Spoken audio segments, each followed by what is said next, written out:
Hey, everybody. Welcome back to another episode of the Hunt the Wild podcast. I'm your host, Adam Bowlds, and today I'm joined with Michigan native Jake Bollinger. Thanks for coming on, Jake. How are you? I'm lovely. Thanks for having me on, Adam. I appreciate the opportunity. Yes, sir. So I'm just going to have you tell the listeners a little bit about yourself, and then we'll roll into some deer hunting stuff. Awesome. 37 years old, born and raised in Michigan, wife and two lovely kids, and just an extreme passion for the outdoors, fishing, hunting. As you can see in the back, pretty much all my free time goes into that and the new farm that we have recently acquired. Is that a muskie or a pike? Yeah, that's a muskie. Yep, Okay. muskie, and then a crappie over on the other side. Oh yeah. Oh yeah. What's the length on that crappie? The crappie's 15 and a half inches. Yeah, it's a nice one. I Yeah. didn't I didn't see it to begin with, but yeah, it looks like a got some sheds in the background. Yeah, this is my little man cave, a little den. Got a couple of mounts in here, a couple of European mounts hanging up and stuff, just my little retreat. So, how did you get involved in hunting in the outdoors? Is that something you got started in as a kid, or are you like an adult onset hunter? Or? No, of course, grew up fishing, did a lot of fishing when I was real young. And then my brother got into hunting, and he's kind of the one that started it all for me. Took me out, messed around in the woods, playing all that stuff, and just grew into a passion as I got older and older. He taught me more and more, and next thing I know, here we are. What was the first thing you went out hunting for? Was it small game like most people go, or was it you just jump straight into the deer? Yeah, no, actually, I jumped straight into deer, right with compound bow. My brother was basically, if you're going to do it, you're going to do it. And this is how it goes. That was the earliest you could hunt in Michigan, 12 years old with compound bow. So I practiced for a couple years and until he finally said, I was proficient enough and stuck me up in a tree. And I think it took me, I think I got my first buck, my first deer, the second year of bow hunting. So, it's been a long time. I hear that's pretty common for anybody that starts bow hunting. It's usually the second year that they end up shooting a deer. For me, I think I want to say I went 4 years before I shot a deer with a bow. So maybe I'm just behind the curve or something. But I think a few people I've talked to always tell me it's the second year. So it takes that first year to kind of get acclimated, I think. Yeah, of course, it was one of those stands that I was climbing up a pine tree, up the limbs. The tree stand was kind of rickety, way too high up looking back at it. You think, what in the world was I up that high for? But gave me a good little shot at one tiny little path, and luckily a nice little 7 point read the script and gave me a good close broadside shot. So that's what started it from there. So I know you've probably got plenty of other things to hunt up there, but you're mainly into deer hunting, right? Yeah, deer hunting's my passion for sure. I've tried a little bit of goose. I've never been duck hunting. I've always thought that'd be kind of cool, but of course, it gets into my deer hunting, and deer hunting's pretty much number one topic all year round for me. So, of course, do a lot of squirrel hunting after season. I like to do some squirrel hunting, a little bit of rabbit hunting, but try to mix it up. Chase anything that's good to throw in the frying pan. So I wanted to ask you, what is it that attracts you to deer hunting the most? You've done a little bit of goose and all that, you've kind of dabbled in it all, and you do a little bit of squirrel hunting and stuff, which I do too. But what's the main thing you feel like that draws you to hunting deer? Is it the chess match or? Um, truthfully, I think it's just the solitude, the Yeah. quiet, the sinking into nature, and watching the birds and the all the animals and the woods come alive every morning. And I think that's really what started my true love for the outdoors, and really deep down wanting to be in it all the time. Was just being a part of it, just seeing things do what they do on a daily basis. And of course, every now and then taking an animal to feed the family and fill the freezer. So you're a bow hunter, you're an archery hunter. Are you Mhm. you hunt with a rifle or a shotgun too, or are you strictly a bow guy? Yeah, no, I don't discriminate at all, man. I like to get after anything I can with whatever I can. It depends on the time of the year or my goals for the year. If I haven't tagged one with a bow, that's always my first and foremost goal every single year is try to get a Pope and Young and a true Pope and Young deer before I kind of move on to anything else. So sometimes it happens, sometimes it doesn't. Just depends on how the cards fall. But no, I don't mind it at all. Now that Michigan's opened up to the 450, I've actually, of course, I really like that gun. It shoots smooth, shoots good, accurate. So that's been a good one for me in gun season. Definitely, like as you do the doe patrol, that one puts in its work then.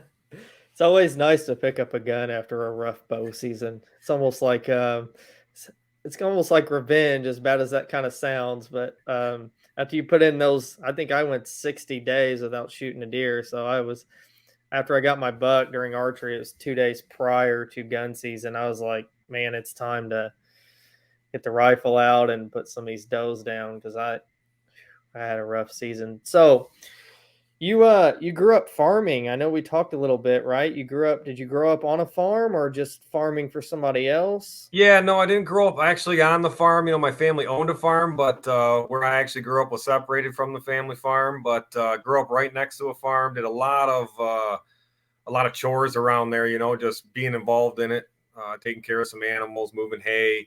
Did some of that stuff as a kid. Of course, the rite of passage in the country folks' life. So just always been around it though. My family owns an excavating company, so I've been around machinery and all that. So it's just kind of a natural progression or transition between farming and what I got going on now. So I haven't really had anyone on the show specifically. If I can recall correctly, just about managing like private property. So I know you told me a little bit that you were involved in that. When did that get started, and how did you kind of get started doing that? Was that just something you saw on TV and you wanted to try, or did you have somebody to kind of help you out? No, pretty much all self-taught. I mean, it's all out there now. Of course, there's a few YouTube places that I love to watch. Whitetail Habitat Solutions, where I get a ton of great information because it's in my area. The Management Advantage, just to name a couple of them out there. There's a lot of information you get for free nowadays, and but mine started, I don't know, probably 15 years ago of actually doing habitat type management. Before that, we started off on just deer management pretty early on. We were one of the first in the area, I'd say, doing the QDMA type thing where at first it had to be an 8 point outside of its ears. Then after we shot a few of those, and it got to be, well, we're realizing that we're kind of shooting some young deer and we should let some of them go. So we upped our standards a little bit, and then my brother that got me into hunting shot a giant, almost 200-inch Boone and Crockett 22 point with his bow, and that kind of Wow. really set the standard of, well, there's potential right here. We just gotta try to let him go. Got him up to where it was that 3.5-year-old mark for letting the deer age, and then that transitioned for me into the actual habitat of, okay, we're starting to let them go. They're getting the age on them. How do we keep them here? How do I keep them in my area as much as possible? Of course, every hunter wants to try to bag that buck. I don't want to discount the neighbors. Of course, they want to do the same thing, but if at all possible, I want to keep them on my property during daylight. So I had a small piece of ground that was mostly grass. Didn't hold deer, but they traveled through it a little bit. Good, decent cover when it was standing. And then I started noticing small pockets of red osier dogwood coming up. And started really noticing young and early on that they were really digging that stuff, feeding on it, the cover. It helped keep the grass standing a little bit longer into late November, December when the snow hit. So I started propagating that pretty early on and had really good success. And that just kind of opened the doors to habitat management for me. So are you can you tell me, so is this the family farm that you're managing, I would assume? This is actually in-laws farm. So that's Okay. where I've been. I do have my own family farm, but now I've kind of transitioned over here. We bought this large tract of land and to add on to that farm, so it just all kind of worked out. I've been hunting this farm here now for a little over a decade, about 12 years or so. So when you wanted to start doing kind of habitat improvement and stuff, what just for anybody that might be interested in that, first I guess tell me how big the piece of property is, maybe before and then after you bought the chunk that kind of butts up Yeah, next to it. so mine is it's ag. I mean, there's very little huntable ground. So I think the original farm was 140 acres, something like that, divided kind of in two sections, and then I added on my 80. And then I did some chores for a farm next door and just helped them out and got leasing or permission rights there. That's a pretty large farm, about a 200-acre section. But once again, it's about 95% tillable. So really hunting small pockets, small thickets, a couple of large swamps in between the fields. So it started off where, of course, I wanted to try to take the farm ground. No farmer's going to give up productive land. So then it turned into how to figure out how to use some of these marsh grass areas that really aren't that thick, aren't holding deer. Try how to make that better with the ground that I had to work on, and that's what I started really doing is looking at willows and water type plants because most of that ground is obviously soft because they can't get the tractors on it. So basically, if just kind of to paint the picture here, you've got some giant fields and maybe some kind of like runs of woods or swampy areas running through there. Are you're just planting stuff? Or are you making bedding areas? It sounds like it's mainly travel routes, right? Yeah, pretty much. I mean, don't get me wrong. So now this piece that I purchased actually has the core bedding for all of the land. I've been hunting pretty much all the way around this piece for a long time, knowing that this was the central bedding really for everything. And now that I've locked that up, that really helps tremendously. But it was more or less, yeah, just to give them cover, just to try to get them to, move a little bit more during shooting hours. Try to see them before dark. Everything seemed to be when I first started hunting. It was way overpressured. There was way too many people hunting each field. They're hunting on top of each other, coming in and out at the wrong times, wrong winds. So it got to be pretty tough hunting for a long time where we weren't seeing much at all. But then after you start figuring that stuff out and how to hunt the hunters, if you will, that kind of clicked, kind of made a little more happen. And I realized I got to try to do habitat improvement where I can to keep them here and make them feel comfortable during day. So I have to imagine somebody that's not like a botanist, it knows like a ton about um, plants and all this stuff. How did you find out what was best to kind of plant, or did you just try it out, or? Yeah, a lot of trial and error. A lot of just paying attention to what the deer were doing. What are they browsing on when? I remember a lot of little random things started clicking with me when I don't know, I think I was probably 20 or so. I was hunting a bean field, a soybean field, a big, 80-acre soybean field. And I just noticed that the deer were just always staying away from me. And I just got irritated going, what is going on? Why are they always going to this spot or that spot? And I started paying attention. It was just the color of the leaves. Everything else was slightly changing, but that section was greener. And then when I started noticing that, I started moving in on those little valleys of fields that would hold a little more moisture, the little bit lower ground that would stay greener a little bit longer. And I started having much more, success on those bean fields, noticing those little quirks, those little differences, and that kind of started me on my path of recording information and trying to see trends, trying to see common things from year to year to try to make use that in my advantage. So I want you to kind of think back to when you first got started managing and getting involved in planting stuff and doing all that stuff. Do you remember how you started that? Was it just watching YouTube videos or was it books? I just kind of give someone maybe an idea of the best place to start. Obviously, everybody has YouTube nowadays, so that's probably where everybody goes first. But just like to hear kind of what you read or specifics on that. Yeah, some of the first information I got was through QDMA, looking at some of that, NDA now, and just the basic information there. And then I started looking at local stuff, local ags, extensions, random things like that, kind of MSU, Michigan State University, ag has quite a bit of information out there, quite a bit of studies out there. I've looked, to see like random plants that are more palatable at certain times of the year that deer would be attracted to, just to see if there was something I could plant for cheap that might draw the deer in. Um, so I that's where I started, was just combing through everything I could and looking for things that were in my area. You could find quite a bit for down south at the time, but there wasn't a whole lot up north. But now there's a lot of stuff, a lot of people doing their own little small YouTube channels that have really cool experiments and stuff going on. So I use some of that to my advantage. Like, oh, he did this in the swamp, and this didn't work out so well, but this did. Well, I might be able to try X, Y, and Z. Just play with it and see what happens. I'm not afraid to fail when it comes to habitat management. I like to do it. So trying it and seeing what happens is my my joy out of it. So I know you told me you guys do food plots there, right? Yep. Yeah, so I know you told me when we talked a little bit about sunflower food plots.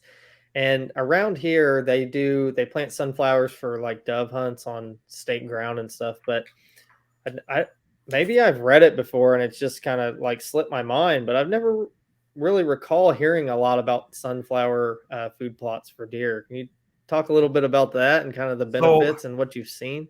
yeah, so I wouldn't say that I don't have these big vast fields of sunflowers, and it's strictly sunflowers. But I did have a buddy of mine that let me do some hunting when I was pretty young, 16, 17 years old, and it was adjacent to a sunflower field. And I noticed that certain times of that year, as they dried, the deer would be mowing on them pretty good. It wasn't mature deer all the time, but it was good numbers, and they were eating on them pretty good. So I just started incorporating that into the edges of food plots, somewhere where, if I got a little trail or something and I want a little screening, even though you generally shouldn't use food there, that was a good little thing just to kind of throw in and change it.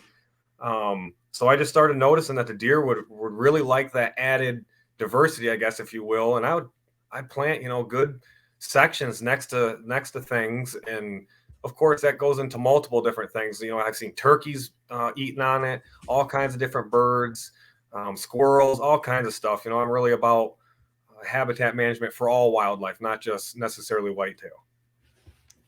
When is it that they mainly I guess you saw them feeding on that? Is it like September, October, late So season? there was a few different times.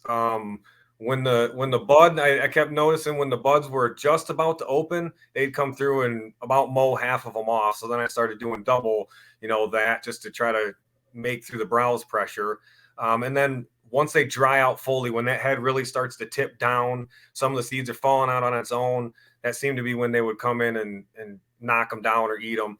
I noticed if the head hits the ground, they don't seem to like it. I don't know if it absorbs water or what it does, but they seem to walk right by them. But if they were standing, they seem to like them. So I tried to get varieties that are shorter, the taller, fair varieties or whatever. They have them huge heads.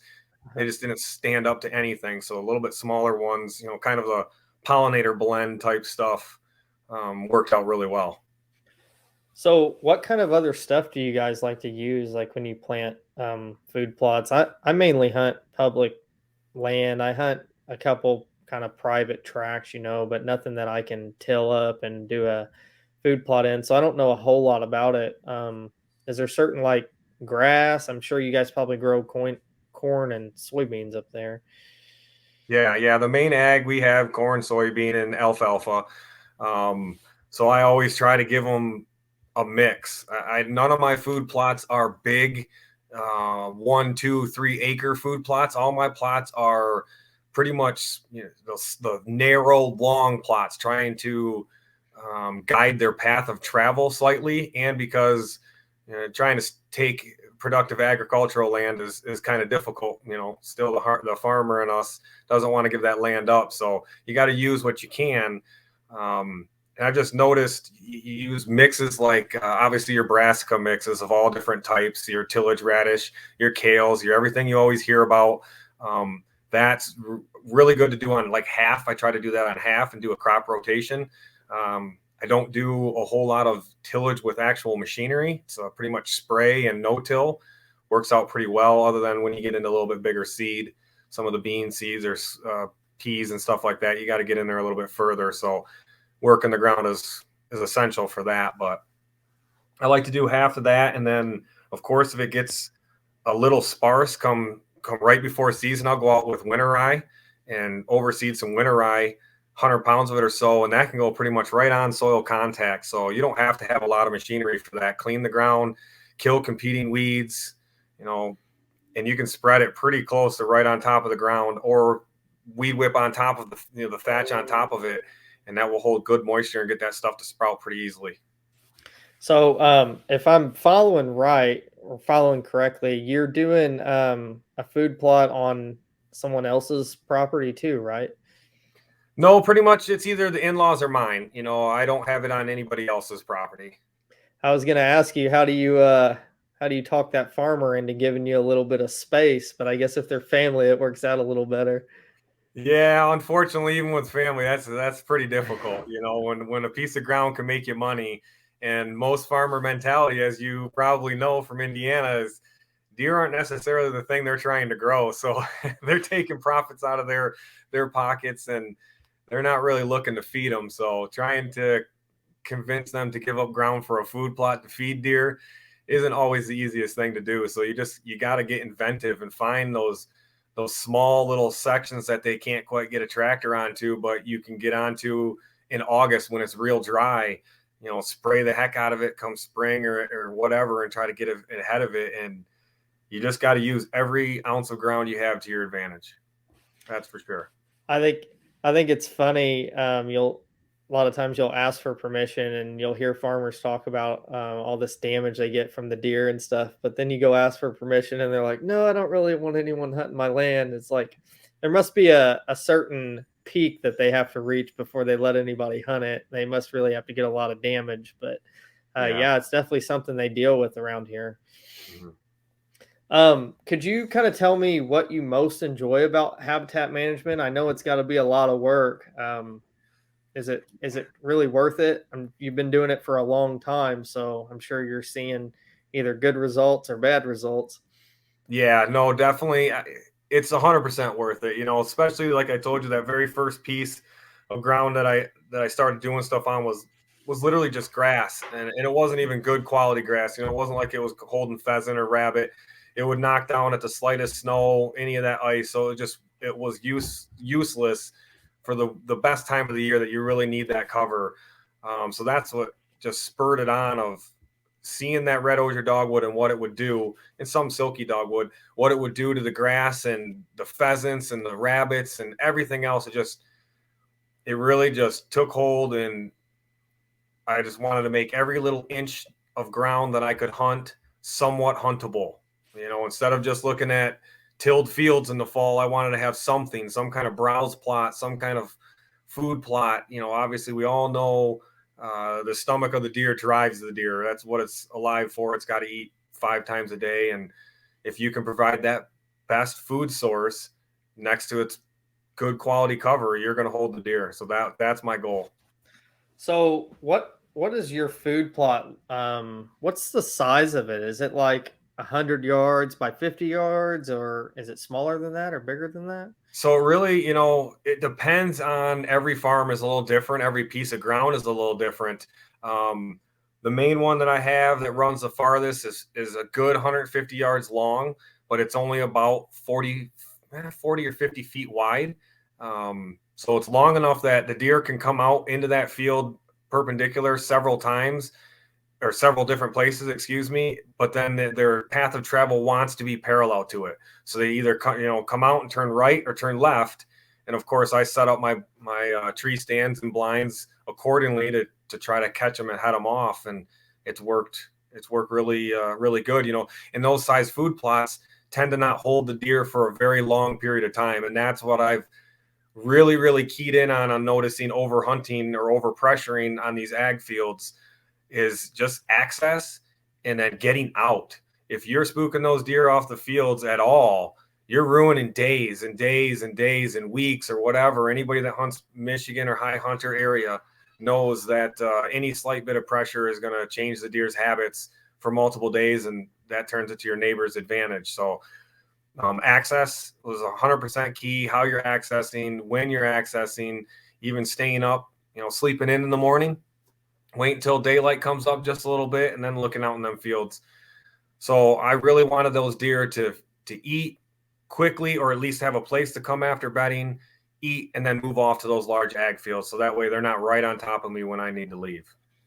So, are you hunting like fixed stands? Are you hunting out of a saddle? Kind of talk about your stand setup for private ground. Most of the private ground I've hunted has usually been fixed stands because I don't have to worry a ton about people stealing stuff and all that. But I'd love to hear kind of your insight on like getting in without getting or getting out rather without getting detected by the deer because that's something I know we all face is we all sit on the edges of these fields and then the deer come out 2 minutes before last shooting light and then we're stuck in the stand for an hour or we blow them out. So how do you kind of combat that? Yeah, I mean the for the first part, 95% of my stuff is lock on stands, climbing sticks, preset for whatever travel path that I'm trying to ambush them on, and I've been really looking into the saddles. I haven't made the leap yet, but I do think the mobility of a saddle is amazing. It looks amazing, but still, the old school in me just continues to go back to the lock-ons. Um, so yeah, I just pretty much everything's lock-on stands, predetermined areas. I do take them down every single year because the deer just don't seem to do the same thing every year. Anybody that hunts ag understands the crop rotation. That changes the deer habits, that changes the movements. So I kind of stay fluid with them. But that's the point of the food plot, is to try to limit that change of their pattern. They're still going to try to come to that food plot the same general methods or ways before they go out to whatever that ag is. Um, so yeah, pretty much all lock-ons, a couple ladder stands, but I'm not too comfortable in ladder stands. I like the mobility or the free range of lock-ons. So do you cut trails or you have certain um, ways of getting in that you do prior to season or you just kind of go with Yeah, the flow? absolutely. Yeah, no, I'm a get in and get your stuff done in July and August at the latest. I'm a stay out September on guy. I don't like to put any pressure on anything after September. I definitely will go out there and clear good 50, 60, 70 yards of a trail if I have the ability to. Getting the leaves out of the way, definitely cleaning up any saplings. I can't stand having saplings hitting my pants and stuff in the morning, just drives me crazy. So I meticulously give groom trails. I always plan entry and exits. Not all the places can I exit the same place I enter from. So of course, sometimes that makes for some really long walks, but it's worth it when you leave 20 deer in the field and you walk, 40 minutes out of your way, knowing that those deer are going to stay there and comfortable. And it's worth that extra effort, that extra time, the extra planning. It makes it all worth it when it comes together. So, in a situation maybe where you're up in your stand and it's too dark to shoot, but you know there's deer out in front of you, um, what do you do? Do you sit there and wait for an hour, or are you trying to sneak down because your trails are so groomed and everything that you feel like you can get out? I know You we've all know, in been in my that situation. in my lock-ons, I'm probably gonna just ride it out for a while. I mean, of course, there comes a point where you got to get down. You can't stay there forever. But I just judge it on what I'm hearing. I try not to bust them out of there right at my stand site. If I hear them 150 yards off or something at that point and I've been waiting, I'm going to get down and just hope and pray that they don't associate my stand location with a little bit of, noise and disruption. I mean, to say you're never going to spook deer, I think is impossible to say. It's going to happen. To say you have your wind direction right all the time is about impossible. They're going to trick you up sooner or later and come from a direction you don't expect. So I don't get too bent out of shape of bumping a deer here and there. Obviously, if it's every time in and out, you got to change what you're doing and come up with something else. But there is the inevitable time that you're going to bump them. So I don't worry about it too much. Of course, I do try to act like a ninja, walking real slow, real calculated steps, feeling what I'm stepping on, try to get in and out as quiet as possible. Absolutely. So something I've been big on for probably the past 5 to 7 years is using either no light or very minimal light, which I like to use red light a lot. But one of my main rules that I have for myself is I don't like to shine a light from a tree stand because if there's deer around, I feel like they start to peg that tree. Now, if I'm on public or something and I know I'm not going to hunt that same tree again, maybe I'm going to hunt 50 yards away, maybe I won't be super worried about it. I feel like for me, I haven't seen a whole lot of difference using light like a bunch on the ground, maybe away from my setup. But just in general rule, I try not to use a light from my stand because I feel like they'll remember that tree or something. Are you using light or are you know, light guy? I like to ask people this because I've heard a lot of people say, "Oh, I just use light. I never really had any problems," but I definitely know I've had issues with it. Yeah, no, I used to be an absolutely zero light. Under no circumstance I use a flashlight. I had my paths memorized. You know, it was down to the wire of all that. And then you start hearing some of the horror stories, even on private land. You never know what's happening, and it really just kind of really clicked for me. And truthfully, with safety harness, I'm not gonna lie, I was one of them that didn't wear a safety harness for a long time until I had kids, and it was like, okay, you know, life's bigger than me. I got to have my safety harness on, and I use a light like a pen light. It's a real small light, just enough that I can kind of see what's in front of me. And I'm like you, I won't use a light once I'm up off the ground. I don't use a light for anything. I do everything off of what I can see or what I can feel. Is have you ever got pegged in a stand by doing that, or is that just something you kind of people kind of told you? I know for me it was from experience. I'd never really heard a lot about light. I grew up, my dad's shining flashlights, and you know, uncles and everybody's shining flashlights. But after years of doing it by myself, I kind of figured out those deer when they come in, they'd always look straight up at that tree, and I finally dawned on me it was the light. Yeah, I kind of came to the same conclusion, whether it be accurate or not, I don't know. But I remember when I would have a pretty good sized bulky light, and it was, you know, when I first started carrying one, I'm going, man, this just seems like I'm coming in here like an airplane, you know, just really really loud, really bright.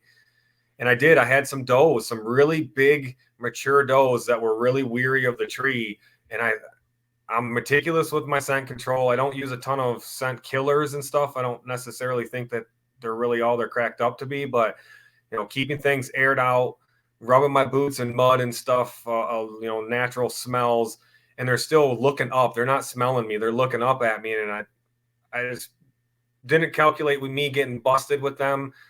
They had to have seen me messing around with my lights and stuff. You know, it was always like that morning kind of thing, and they seemed to be investigating, if you will, and I didn't like that at all. So that's when I decided I think they're seeing the light moving around up in this tree, and they are actually paying attention to that. Maybe I'm crazy, but it just went no light for me after that. And it seems it have changed. I do think that they don't pay attention as much anymore. I don't know. Maybe it's a mental thing. That's funny that you mentioned like using scent spray and all that stuff. Up for I'd say I didn't grow up actually using any of that stuff, but as I got older and I did more hunting and stuff on my own, I kind of got into it. But I'll be honest with you, last year I don't think I used or, you know, last season, I don't think I used a single spray of scent killer. And honestly, I didn't see a difference. I played more wind than I did, you know, normally anything. So Mhm. I'm with you on that. I kind of just rub my boot. I don't wear my boots in the truck. I don't put them on unless I'm, you know, out in the woods or whatever. But just kind of rubbing some mud and stuff on yourself, man. I feel like that's I've been wasting money for all these years. I got bottles of that stuff, and I don't think I'm ever going to use it. Yeah, you know, I started noticing deer cutting my paths when I was spraying down, spraying my boots, spraying everything. And they never really got like super spooked. You know, they weren't at first they weren't associating that as human. They could smell something wasn't right, but it wasn't quite human, and just started putting some deer off.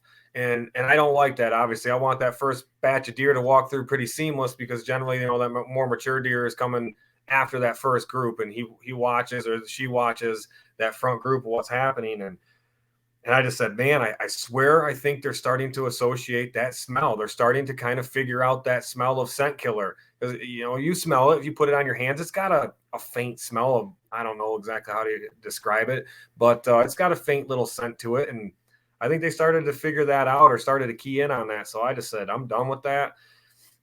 Every single time I get out of my truck, I find somewhere, on a field edge, and I just make a little hole and I start rubbing dirt on it with my boots. I never touch it with my hands. I'll pull the dirt up on each boot, rub it up quite a ways, just to try to give some kind of natural scent instead of my rubber boots running through there. And same as you, play the wind, hope that I throw in the wind in the right direction. Of course, you always get that oddball that busts you when you don't expect it, but it seems to be just be more efficient for me, not spraying down, not worrying about it. That was the big thing. It just started to be a worry of, oh my gosh, I forgot to spray down. It didn't make a difference. So it was like, why even add that to my worry or checklist of every hunt? So I just kind of cut that portion right out of it. What uh what kind of scent spray were you using? Do you remember what the brand was? Oh man, I can see the bottle, but There's two main ones. Is these like Scent Away, might be a yellow bottle, Dead yeah, it was a yellow. Downwind. Yeah, it was a yellow bottle, and I remember I always wanted to get the earth scent. I don't know Yep. what it was, but I thought I had to have the earth scent. Yep. I actually so I now I use just a scent-free detergent. I think it's Mhm. Arm& and Hammer scent-free detergent, but I don't use any spray. But years ago, I remember buying some Dead Downwind, and maybe somebody put some regular laundry detergent in it and took it back to the store or something. But I swear, when I put that stuff in my clothes, it was god awful. It was worse than smelling the actual laundry detergent you would use. So I kind of wrote them off, and I started using, Scent Away, and I think Scent Killer's the white bottle. But yeah, I'm with you. I'm not really using that stuff anymore. Just kind of doing the scent free thing with the soap and playing the wind. Yeah, that's I do the scent free soap. I do use the shampoo and stuff. If so, I don't have any other oddball smells on me. I don't want to walk out there smelling like Irish Springs. But I got a ratchet strap I got stretched in a corner of one of my little hunting shacks out in one of my barns, and I hang all my stuff up every single night. Everything from my lower layers, my socks, everything gets hung up and it's open so that way I'm constantly airing it out 24/7. It's not by any fumes or any tractors or anything that would smell odd. If anything, it might have a little livestock smell on it, which they're around the livestock in the barnyards all the time around me, so it isn't gonna throw them off at all. But it never smells like anything, just clean, fresh fabric. So So are you guys running are you running any trail cameras? You use cell cams, or you use a old school SD cards? I got them both. Yeah, man, I love using trail cameras, and I'm not that guy that tries to pattern a deer. I just like to see what's out there. I just like to see what they're doing, where they're entering, where they're exiting. Not necessarily trying to nail down a deer. I'm not that chase this deer and this deer only guy. I'm a if it's a shooter, I'm shooting it kind of guy, and just would like to see what's out there though. Kind of know I'm going to pass this guy because I know there's X, Y, and Z bigger than him out there. I do run the Tacticam reveals. Absolutely love those things. Just awesome being able to put them in certain areas and not have to go in there and mess around, putting scent down, disturbing bedding areas or whatever. That's a game changer for sure. But yeah, still got a bunch of the old school cameras. Still keep finding dead ones every year. They seem to be knocking off like flies after seem to only last me like 3 years, 4 years at max. I don't know. Maybe it's something I'm doing wrong. What are those the trail cameras, the cell cams you're using? What do those cost, if you don't mind me asking, to run like a month or a year per So I camera? I don't put mine on any field edges where I know I'm going to get a pile of pictures. I just to me that you can glass that kind of stuff. There's no reason for me to have a trail camera on it. So I put mine deep and on a trail, deep on a couple intersections, and so I use the lowest plan. I think mine's $8 a month for 250 pictures, I believe it is. So not terrible, and I think that's per camera. And I only got two. It's not like I'm running a network of 20 of these dang things. I only run a couple of the cell cameras and a handful of the SD card cameras. So is that something that you pay for through like their app or something, or is that something you have to hook up with your phone service? I'm not very familiar with them. It is dependent on your phone service. Like mine was a Verizon one. But yeah, you still pay right directly through them. You know, it's a subscription kind of thing, auto renewal. You know, the classic. If you forget to unsubscribe, you're getting another section going. So, um, yeah, it's your standard billing, standard put in all your information and sign on the dotted line.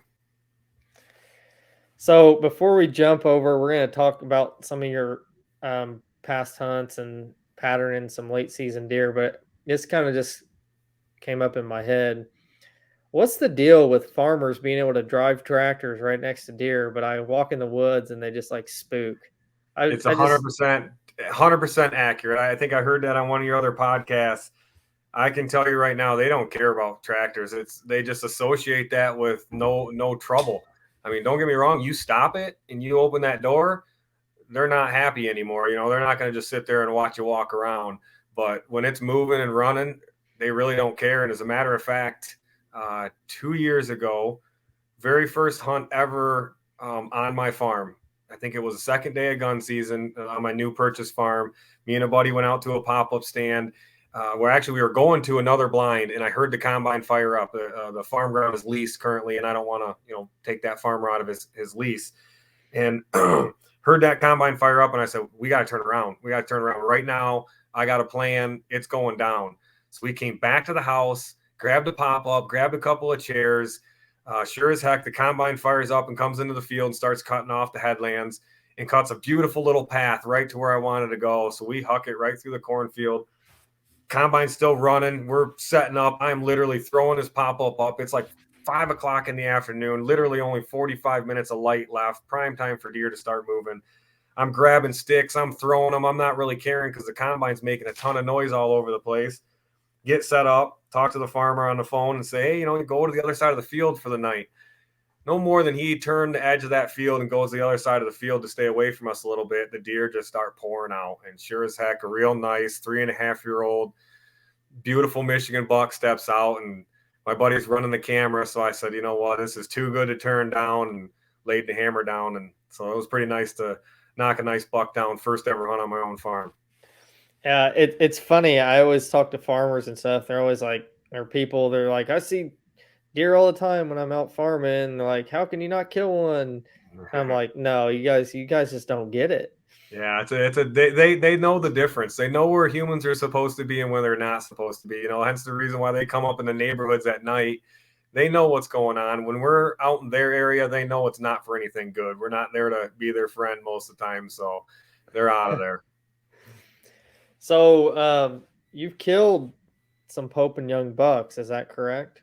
Yeah. I think I've got 6 in the book now. So I wanted you to maybe talk about the first one you got, and was that kind of a goal of yours, or did you just kind of fall into it? No, it wasn't a goal of mine at all. No, at the time, I was pretty inexperienced in bow hunting. I was, gosh, I think I was 18 at the time. No, I was 17. I was 17 at the time, and I'd only taken a few deer with my bow, not a handful. And I just kept seeing this really nice buck, and he was just running this creek line. And my brother, again, this was at my family farm at the time, helped me out, set me up in a good little spot. And I saw this deer running the creek line again one morning, and finally caught him without a doe.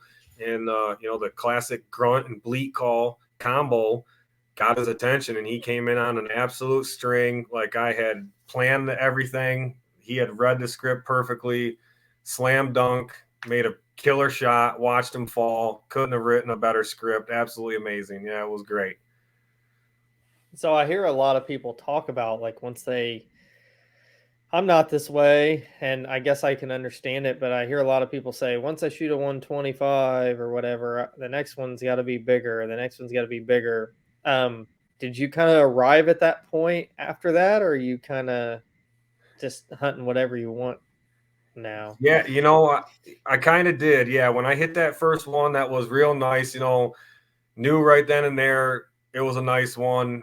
Gonna get it shoulder mounted. Said, man, if I'm gonna spend the money on a shoulder mount, I might as well get this deer scored and get it into record books. So that way, to me, it was kind of keep the deer alive record more information for it. Of course, I like to have the little score sheet and stuff. I just find that very interesting, the differences in the deer. And it did for a while. I was like, you know what? Every year I'm going bigger and bigger and bigger. Well, in mid Michigan and probably where you hunt, that you just can't do that, or you're going to be eating tag soup forever. And then I started realizing if you can just get the most mature deer in the area, you're doing something right.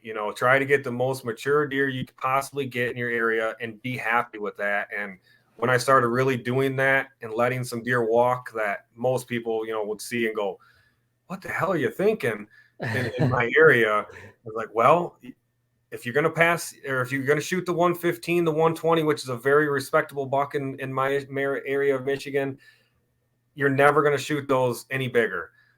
So that was really that moment where I said, okay, I've got to try to get back to realistic here and get back to enjoying hunting instead of putting so much pressure on, oh, I got to get a bigger one. I got to get a bigger one.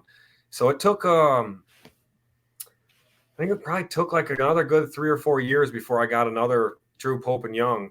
And that was after I had settled back down and kind of just said, you know what, get back to hunting. And if something gets you excited, that's the deer. I don't care what it is. If something's like, man, that's him, that's the one I'm going to take and I'm going to be happy with it. And it just so happened to be a 147-inch 8-point, just a mega for Michigan, as an 8-point. So between that first and that second one, I guess you're saying it was 3 years or so. Did you eat any tags between then? Oh yeah, absolutely. Yeah. Ate every one of my buck tags. Yeah. Yeah. And I don't have a problem eating a buck tag at all. Just like you, I don't discriminate, man. I'll fill my freezer with some freezer queens.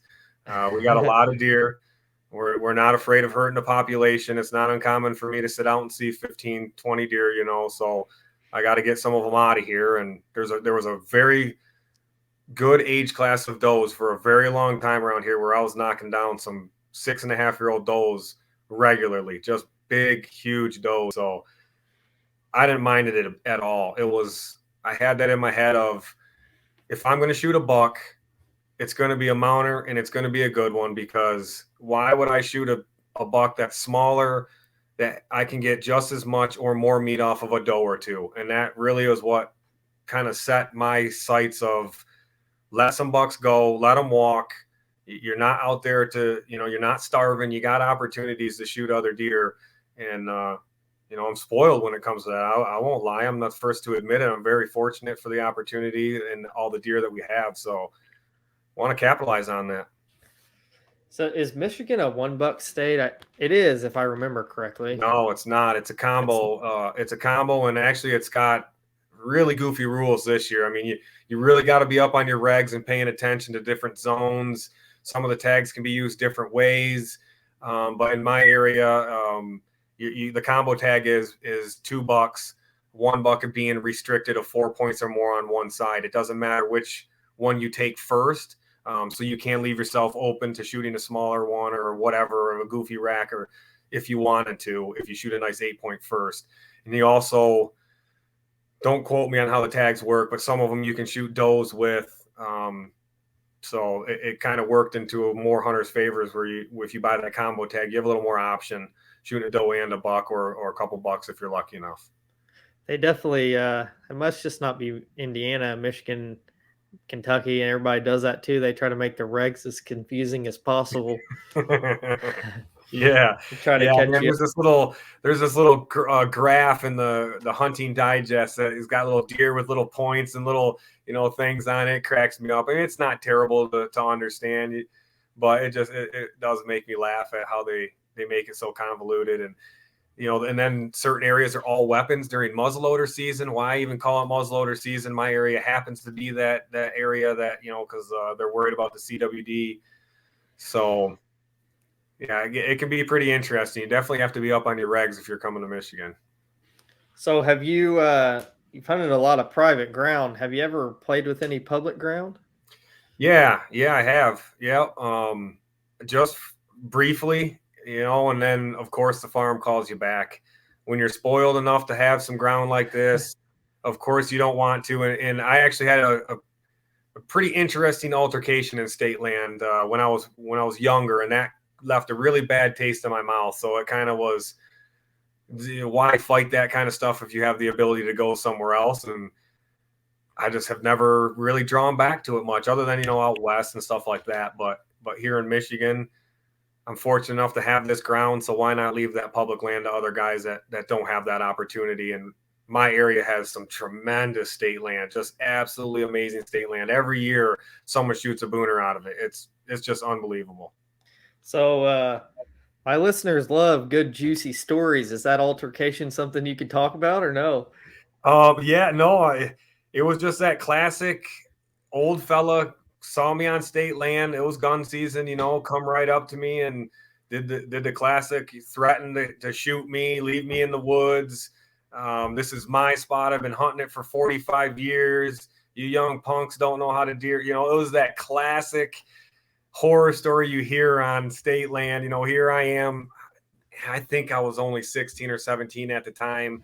And it was just like, this ain't worth it for me, man. I don't need a deer this bad, dude. If this is your spot, you have at it. I'll go a couple hundred yards away and be just as happy, So it was just one of those events that you don't want to deal with. And then it was the same area about 4 or 5 weeks later, late in the season. I had some lady come out with pots and pans and just banging, clanging, the anti-hunter screaming, yelling, running, and I just was like, how do people do this? I don't know how anyone hunts state land, but I got buddies that hunt it like crazy, and I got one a guy that I know that has shot really nice ones pretty consistently. So they're out there. I get it. You got to find those pockets. I'm just spoiled enough to keep going back to what I got. That public ground, man, it can be some Wild West stuff going on. You gotta really watch it. For me, it's not too bad during archery season, but during gun season, man, it's a whole nother crowd. Right.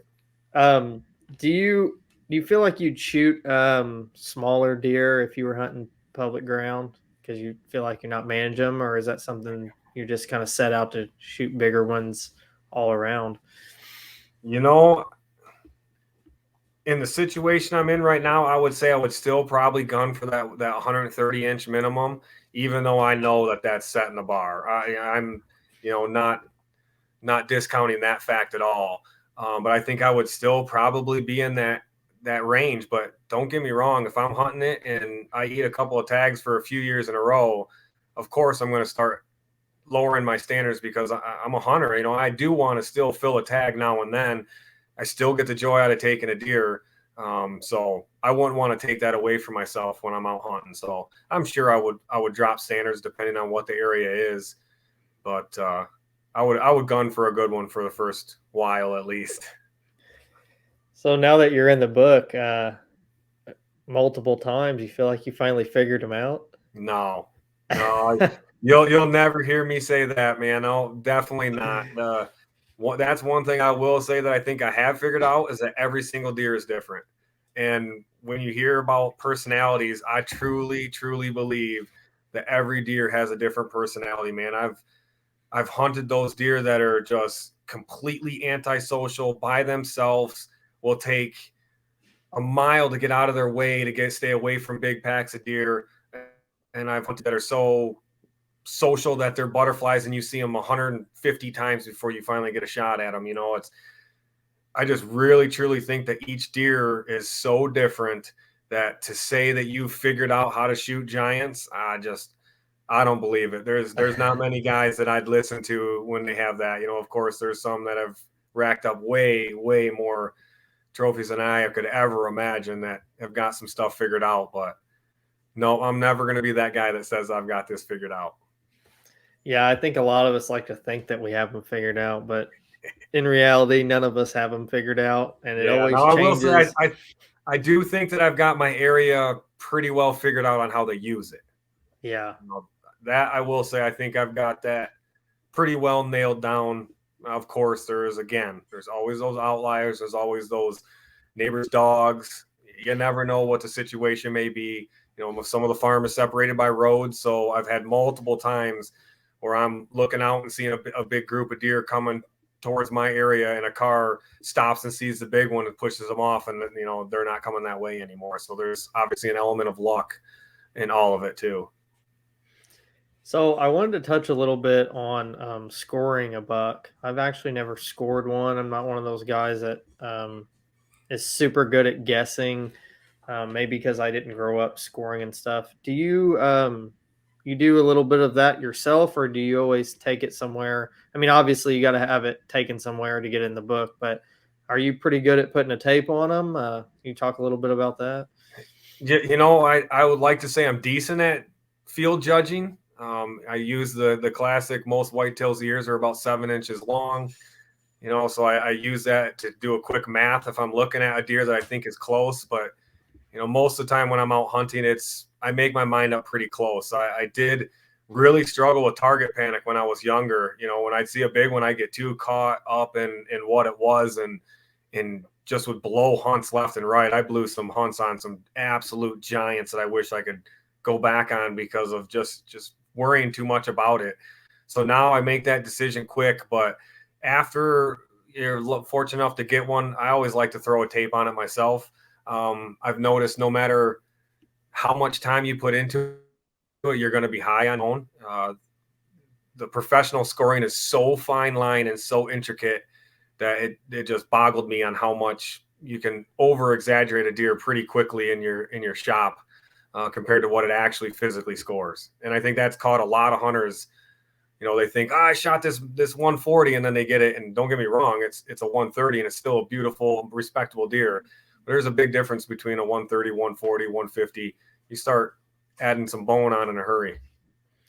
What's a typical dry time, or what is it that they require you? Is it to sit for a full year, or 60 days. Yeah, it's got to be dried for 60 days. Yep, skull plate's got to be intact and dry time for 60 days. Generally, your taxidermist will put salt mixed on the skull to kind of preserve it. I don't know exactly what that composition of that is. I generally try to wrap mine in some bags and tape them around the antlers. I don't have a clue if that does any good or not for drying out or not drying out.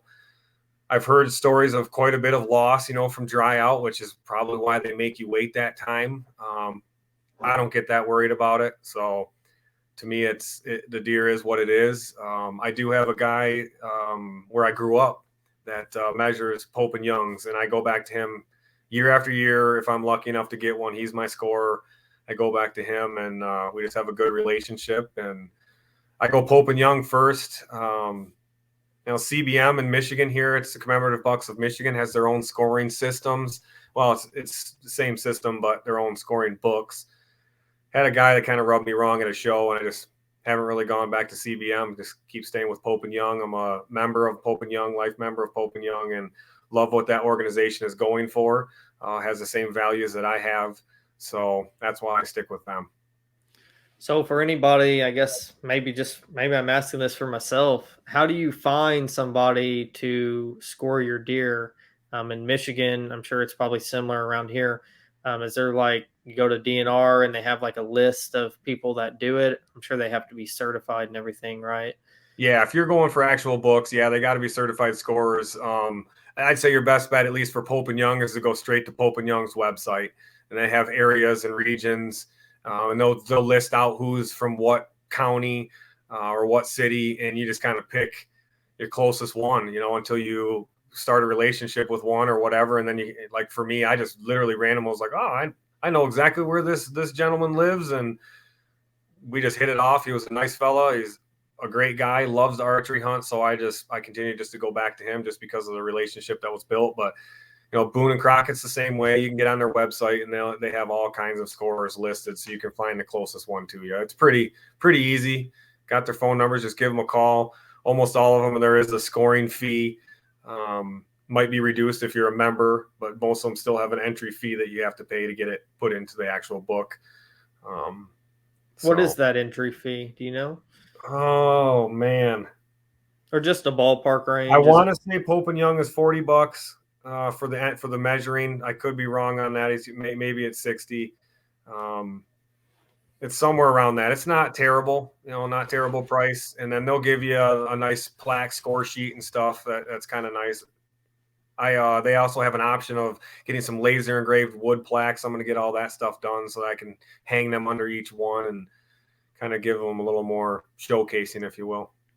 So when you take it to these guys, these certified guys or gals to score, do they have to hold your deer for 60 days, or are they just going off of your when you punched your tag?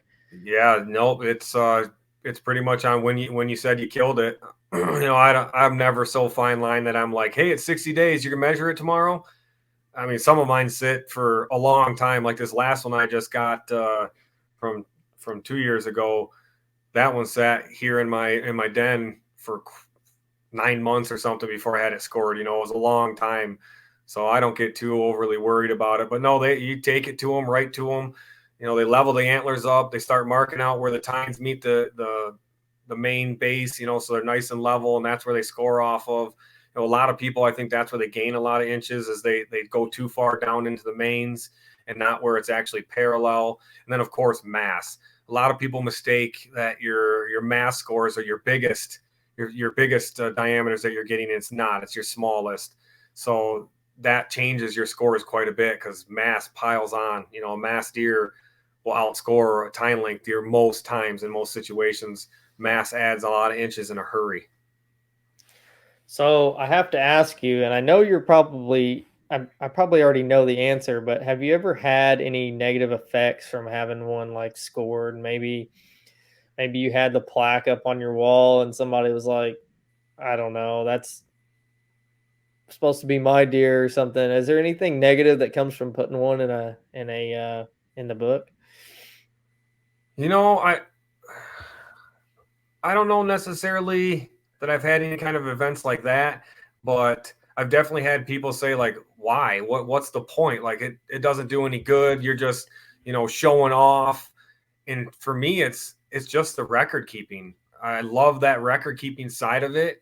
I really like to be able to look back and say and just look to see the records of kills, general dates, scores, trends.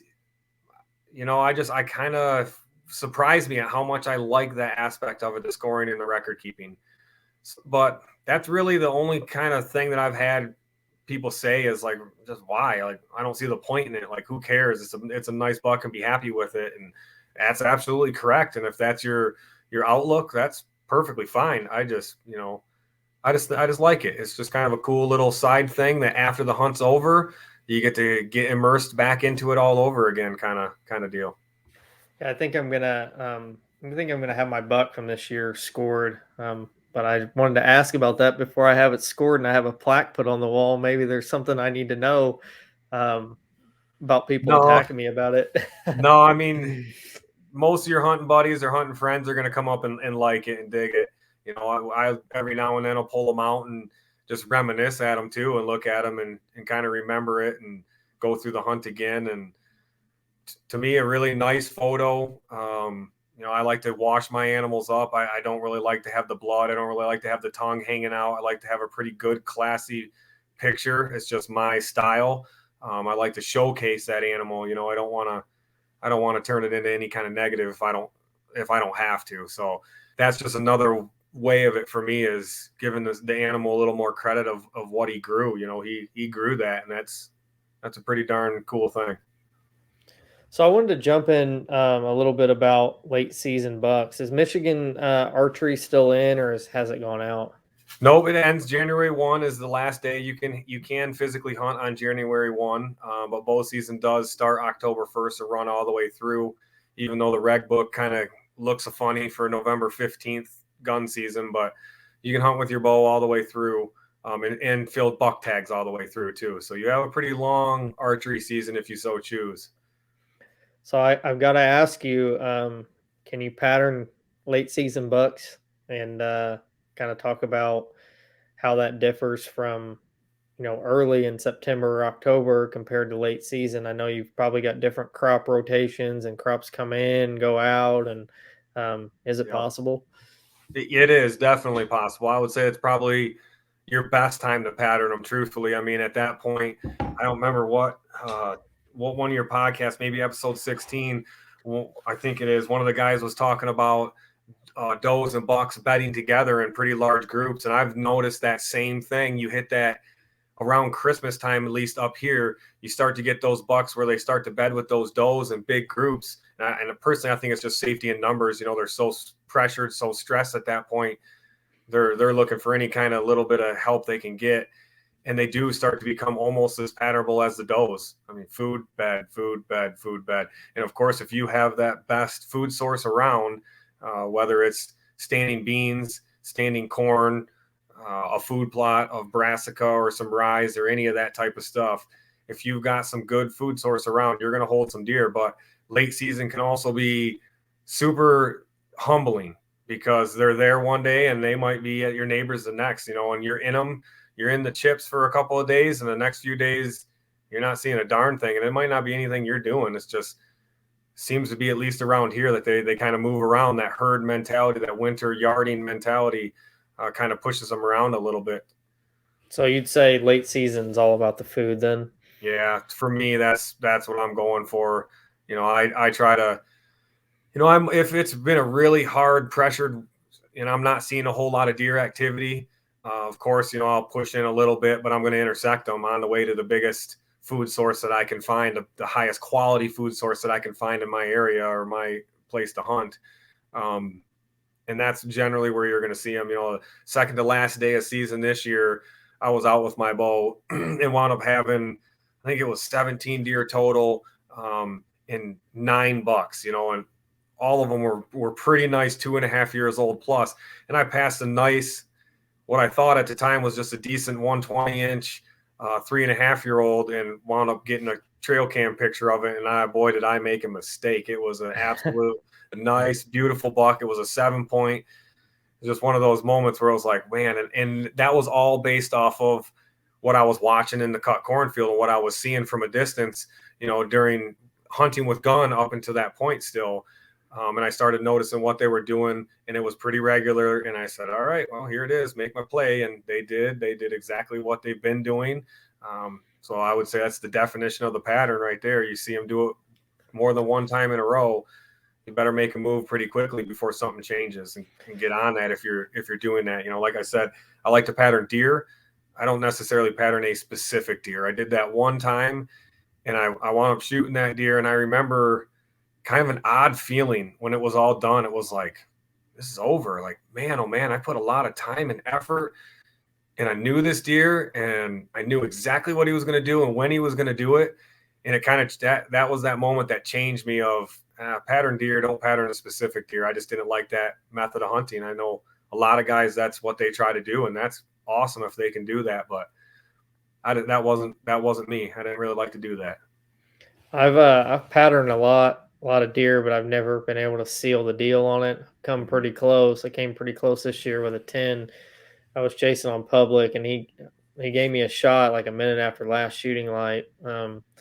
But I've heard that a lot too. People say that it's almost like killing your dog or something because you've grown so close to that animal. As odd as that is to say, I'm not gonna lie. That's exactly what happened. It's you can't see it, but it's actually over my shoulder right here. 145-inch 10-point Michigan with brows, you know, just beautiful brows.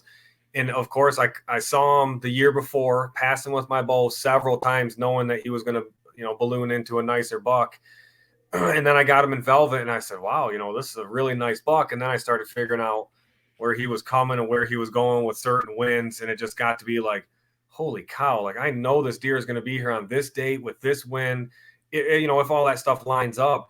And sure as heck, on my wife's birthday that year, I had a really good opportunity at him because I Babe Ruthed it. I said, he's going to walk by this tree at this time. And it was like 2 minutes difference of when he did it.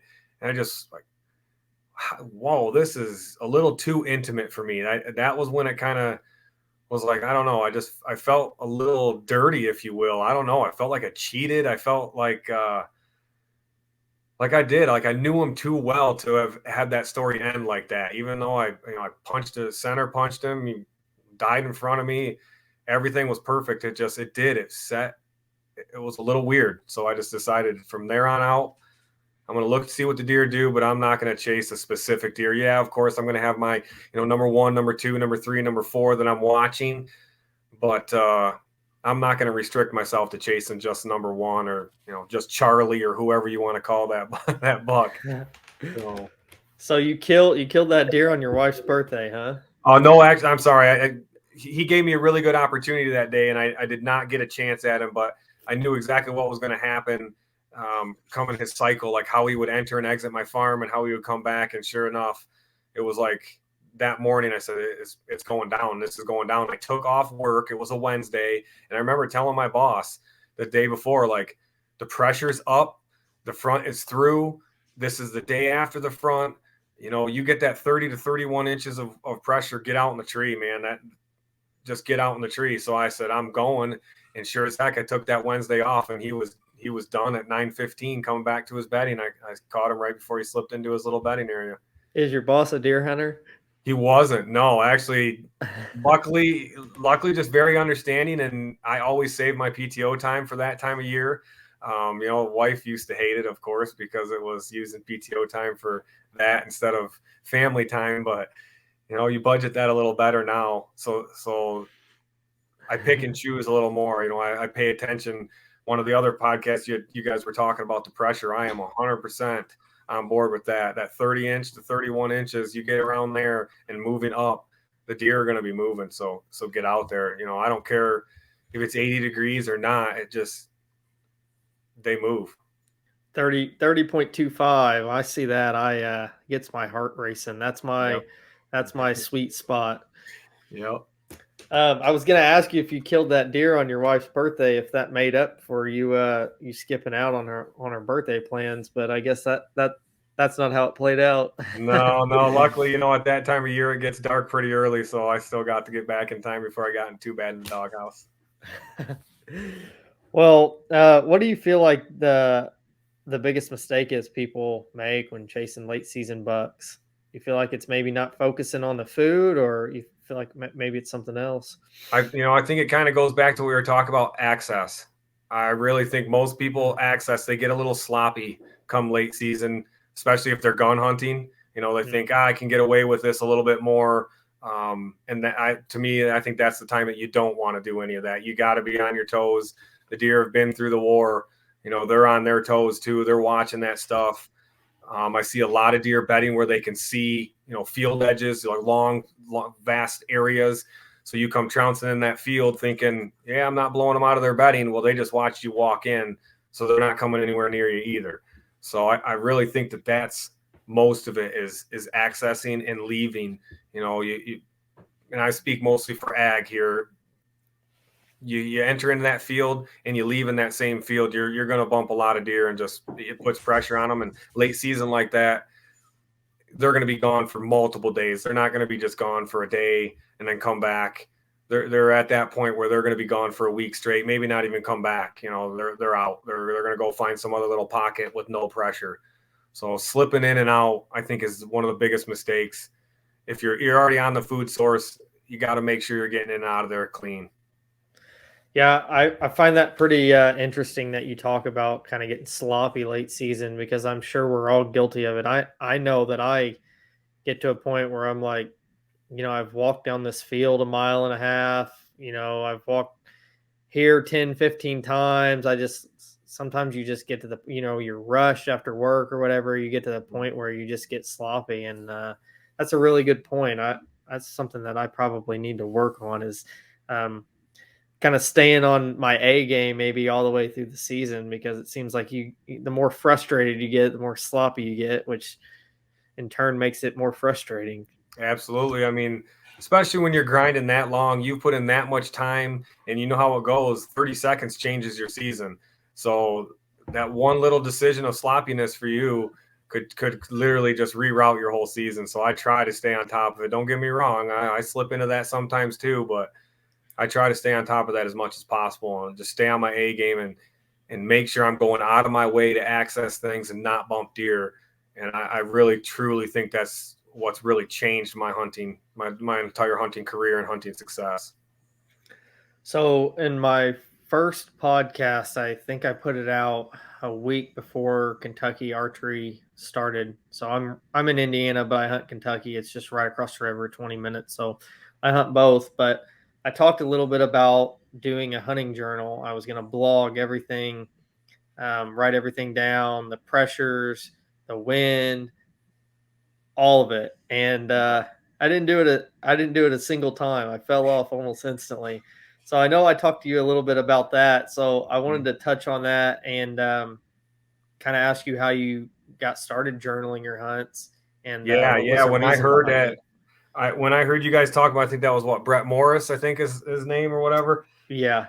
Yeah, when I heard you guys talk about that, that just hit home, and it hit all the way back to the start and made me just start thinking about it. So my grandpa, he's the one that started it with just simple, harvest picks, dates, and like stand location, just little kind of things, and it was just books. And I just remember, we had a really beautiful butcher shop with a walk-in cooler. That's where a deer hunt started. That's where deer hunts ended. That's where all the neighbors came. We had big cookouts and stuff. It was just that whole deer camp mentality right there at our farm. And I remember just opening books and just looking through pages and seeing, my uncles, and my dad didn't hunt too much, but seeing some pictures of my dad and my grandpa with their stuff. And that's one of the first things that I noticed was a few date ranges. And I said, man, this is weird. Like over the course of 15 years here of grandpa's Polaroids, these few dates are very common for us to have some success. So of course I started to use those dates, and actually one of them, November 7th, I've got 3 Pope and Youngs on that day. It's Hmm. just, I think they're in my area, they're in between does. The first doe is gone and they're out seeking and they're really searching hard. And that's why they're, active. And so that was the first one that got me started in saying, I got to start looking at this stuff and seeing if there's trends. And it was more of, at that age, I was just trying to find the hot stand. Like, this stand's killed more big bucks, so I want to try to claim this one before my brothers, and that kind of stuff. And then I got into it pretty deep. I would say it would be around my college years. I started to really super get detailed, and not just harvest photos. I started to take down all the weather information, the wind direction, the temperature, the barometric pressure, what kind of fronts we had going through, and started just marking things down and recording how many deer I saw, how they were traveling, how they were using the wind. And it just got super, super detailed. And just every day I kind of find that when I'm out hunting to be fun. Currently I use my phone. It's on like the notebook, the iPad notebook. I just use that, and I'll pop out random information. Every now and then I'll screenshot like the Weather Channel before I go out if I don't have time to write it all down. So I'll write that kind of information or screenshot that information so I have it. I've got like a monthly planner that I kind of write some things in just to try to figure out what they're doing. And I started noticing even in trail cameras, like now I have all my trail camera photos set up by month and location. And I started noticing trends of when deer would leave my farm in certain areas and where they would shift to. And then neighbors, of course, we talked to each other. They would have trail camera pictures of X buck. Well, then all of a sudden it would disappear and it would show up on my place. So then I started figuring out, this whole talk about summer range and fall or winter range. It's real. It's amazing to me how they move around, even in ag lands with minor pockets of woods and stuff, how they still move around from summer ranges to winter ranges just blows my mind. So I started really digging into my notes for the better part of, of course I missed a few here and there, but I was pretty detailed with them and pretty regular with them, and started noticing trends of how the deer were using with certain winds. And then I started really opening up how I was accessing my farm and where they were going to with certain winds. Like we talked earlier, you're always going to have those oddballs that don't play into that same narrative. But once I started figuring some of those key things out, putting stands in key locations, that's really what's been a key to my success, I believe. So I'm sure it's got to be. What are you writing like a paragraph or so? I'm sure it's got to be a lot of information. You So I know. just I just kind of do it like line items. The weather stuff. Well, I'd show you, but it'd be too small for you to see. The weather stuff is very rigorous in the order of which I do it, just so I have it all when I'm looking through the pages that it's all pretty common and pretty normal. But then I'll just write down two does from northeast to southwest entering Nebraska plot with, just some little random tidbit of something. And then that kind of spurred me into the videotaping. I don't put them up on YouTube.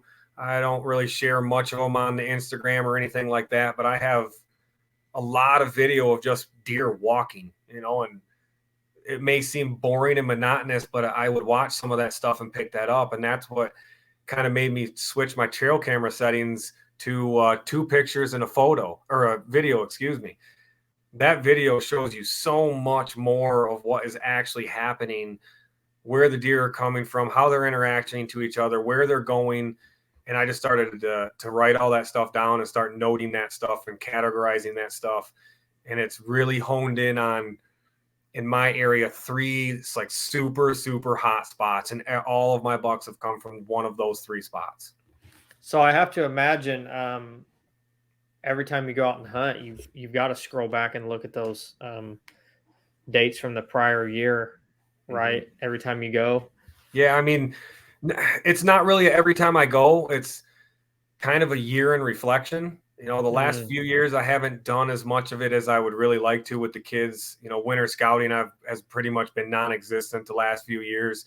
So that's been a little bit tough because right now is the best time, in my opinion, to be scouting for hunting season sign. It's just the most recent to what we just came through. February you get into it, and I don't think that sign's reliable. They're herding up, they're moving all over the place. Deer that were a mile away are now, in my area. I just don't feel like that's reliable information. So that's what kind of drives me to looking at information and reviewing, looking back. Of course, there's weather trends. I know this is a sore subject for some, the moon. I don't necessarily believe that the moon phase changes deer movements, but I do think that it changes maybe their movement times. You have more of that midday activity with the full moons and stuff like that. And I think that's why people think that it makes them move more. I don't think it makes them move more. I think it just changes their time where we can see them moving. And that's come from, again, some of the notes that I had from a long time ago, starting with my grandpa, then my brother. He got me really into it. So we recorded a lot of stuff together. And that's when we started noticing certain trends, certain dates, certain fronts. That kind of stuff is what we're looking for. And you can get 2 or 3 of those together, you better find a way to be in the woods.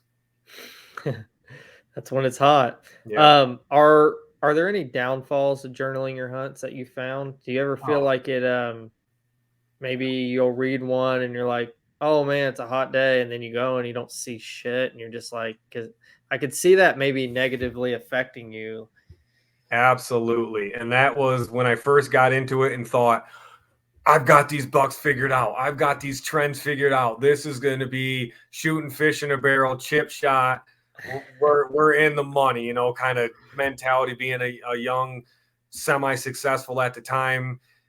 And then you have those days that just crash and burn. And you're like, wait a minute, it was all there. Why is it not in the truck? We all know that's not hunting. That's just not how it goes. So, yeah, of course, I had to have a few of those humbling, frustrating seasons where I thought I was doing everything right and nothing would go right, to make that all kind of realize that it's calculated. There's percentages that you can put in your favor, but it's not 100%. It's never guaranteed no matter what. The percentage is still more in their favor than in yours. But if you can use anything to put that in your favor, that's just how I look at it, is trying to use any little tidbit of anything to put me in a slight advantage to make it a successful season.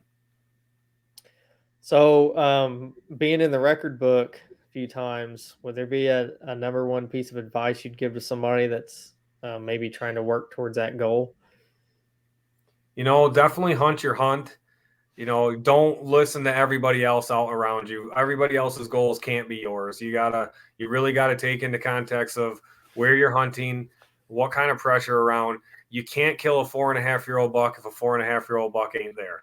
Um, so, and don't be afraid to pass a couple that you might not normally pass. You know, that mentality of if I don't shoot it, my neighbor will. I had that for a while, and then I started noticing that that's not true, man. Just because I got a chance at that deer doesn't mean anybody else could have. You know, they don't make it to maturity only by being smart. They have to have some luck too. You know, they've walked by some hunters before in their life and something has happened. Maybe you're on Facebook and not paying attention, or whiff a shot like I did this year, November 11th, whiffed under a just beautiful giant 9 point that read the script and everything. But it happens. And hunt your hunt, set your goals that are obtainable. Don't try to go out there and say I'm shooting a booner if you've never even shot a, close to Pope and Young. You know, work at getting to that level. Shoot the biggest deer, and then next year maybe pass that deer and try to shoot the next biggest deer that you can. Yeah, I think a lot of people, and I'm guilty of it, get set on trying to kill, Pope and Young or Boone and Crockett, and you have to be realistic that every property that you hunt doesn't always hold them. So Absolutely. you may just have one farm you can hunt, and there may just be small bucks on it, and you just kind of try to kill the biggest one on that property, whether it be a 6 point or a basket rack eight or whatever it might be. You got to kind of stay realistic and everything. Yeah, absolutely. I mean, if I set my standards of what some of the guys said in Iowa, or dream states, even your area and some of that area in Indiana, I'd never fill a tag, and that just doesn't sound fun to me. I want to still be able to get out there and fill some tags and just try to go after the most mature deer I can. But that's just because of where I'm at. That might not be for everyone. But after you shoot a few, I think that's just kind of where you get to that point of, okay, I've got a couple of nice ones. I don't want to, keep shooting younger ones when I can shoot that doe that might outweigh her to fill the freezer if that's what I'm looking for. But I think the hardest thing too is that first pass of a deer. As it walks away, you go, "Oh crap! What was I doing?" Like I remember that moment for me when I passed 120-inch, beautiful 8 point, and I was like, "Oh my gosh." That neighbor is going to blast that deer in a millisecond. Anybody around me is going to blast that deer in a millisecond. What am I thinking? Well, then I found the shed to it and I said, holy crap, he made it. And then it wound up, coming into a nice buck. I never wound up catching up with that deer, but that's just how it goes. And that first pass, it gets easier from there. I will say that for anybody that's on that fence of, I'm good at shooting or I'm okay with shooting a decent one, but I'd really like a nice one. You pass that first decent one, the next one gets easier, the next one gets easier, the next one gets easier. A few of my buddies will come out hunting with me and they're looking at me like, you're not going to shoot that deer? And I'm like, nah, man. They're like, you're not even looking at him. I'm like, it's just not the right one. So, So I've been really pushing an app called Go Wild. I don't know if you're familiar with it or not. no, I'm not. No. So a few episodes ago, I had the CEO of Go Wild on the Hunt the Wild podcast, and Go Wild is the easiest way to explain it is it's kind of like Facebook and Instagram and maybe Twitter all combined, but it's an app.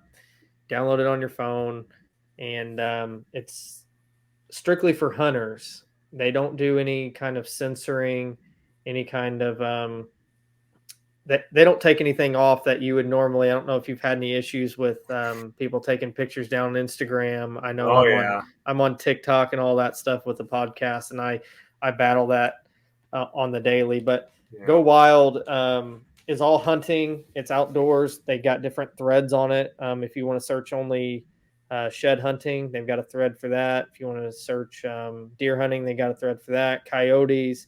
They probably even have one on food plots. But I've been trying to tell my guests and people listening about the app because it's a really cool app. And the cool thing about it too is you tag trophies on there, like maybe your deer that you shot. You put the date, and you put the weight and the measurements and all that stuff in, and you actually earn points to where you can get free stuff. You can get discounts on a lot of gear. But yeah, when I first heard about it, I'd heard about it on the Hunting Public. I don't know if you're familiar with those guys, Oh yeah, absolutely. and I hadn't checked it out a whole lot. And then I heard I actually connected with Brad on LinkedIn, and we talked about it on there. And I ended up downloading it. And man, it if you want to connect with local hunters, it actually has a connect button at the top that'll actually connect you to people that are close to you. So you may Oh, find that's pretty other cool. hunters that are maybe 30 miles from you. But yeah, anyone listening, you may want to check out Go Wild. I know I've turned a few people onto it, and met a lot of really cool people on there. And you can find a lot of good, useful information on there. So if you want to get into like management, like Jake's talking about, you may find more information on there. Yeah. So I was just going to have you tell everybody where to find you on social media. I know I've got your Instagram down here at the bottom. I don't know if you're on Facebook or Twitter or anything like that, but No, I'm not a huge social media person. I do the Instagram just because it's basically just pictures, and I have a little bit of fun with that. Yeah, you got it scrolling down there. Jab underscore outdoors. Same on YouTube. I don't have much of anything up on YouTube right now, but that's one of the things I plan on really engulfing myself in this year as I'm doing some habitat changeover and work around the farm here. I want to document that, and truthfully, it's for my own fun. It's really not anything else. If anybody else can glean something off of it, then awesome. But it's more just for me to look back on and learn from and have a good time with, and also show some people that you don't need multi-million-dollar equipment to get out here and be successful putting food plots or habitat management to work. You just got to be able to, get out there and do a little bit of sweat equity and do it yourself. Might take you a little bit longer, but you can do it. You don't have to have these expensive drills and all this kind of stuff to have beautiful, productive food plots. So that's kind of my goal, is just to document some of the common man stuff. yeah, if anybody has any questions about like farm management or what to plan or anything, I'm sure Jake's open to answering any questions. I don't know a whole lot about that. I'm mostly public or private where I can't touch any of that stuff, but he's pretty knowledgeable in what to plant, and he's kind of got the journaling and all that stuff down too. So I appreciate you coming on, Jake. It's been a really good show, and I'll uh, I'll catch up with you soon. Awesome. Thank you, Adam. I appreciate the opportunity. Been fun. Always love a good deer chat. Yes, sir. We'll talk to you soon, man. Thanks, man. Have a good one. Yep, you too.